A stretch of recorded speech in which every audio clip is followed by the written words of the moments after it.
Welcome back to Divine Energetic Coding in the Bible, a series. In this episode, we're going to talk about why it is important and we're meant to question some of Paul's scripture and the reason it may have always felt icky to you, and it might not be the reason that you think. You're asking the right questions, and the fact that it's coming up for you is fantastic because that's an awakening nudge from spirit.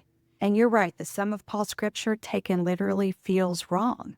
That soul dissonance you're feeling, which is where you experience something that is discordant with what you feel deep inside through spirit to be true, like hitting the wrong chord in a piece of music.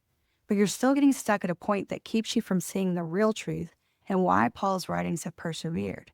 Because a literal read of Paul's problematic scripture is not just at odds with a literal read of some of Yeshua's, it's even at odds with some of Paul's other scripture. Why would this be? That's the question we should be asking. There is a reason, and its revelation is part of the soul awakening journey. One of the measures of awakening consciousness is to become aware that our external world, including what we read in the Bible, is always a reflection of and symbolic for what we are meant to see inside, depending on our soul journey objectives in the moment. So when you're being presented with a specific soul journey objective about healing a wound and expanding perspective up the ladder of consciousness for you specifically, what we're drawn to and what we experience externally will be specific to that objective.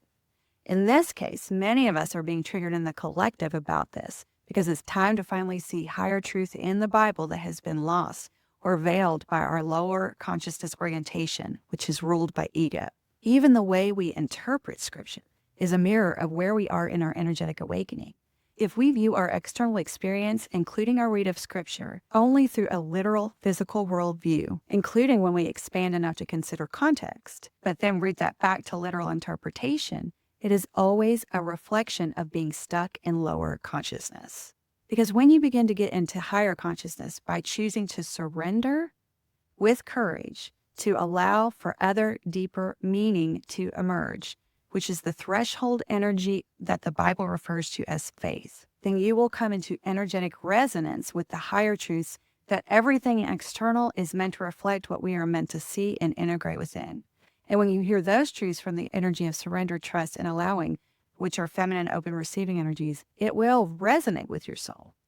In this case, the first revelation is that you must be open to sacred symbology and coding, which is quite literally all over our universe and even in our own biology, because Yeshua and Paul both were speaking in code.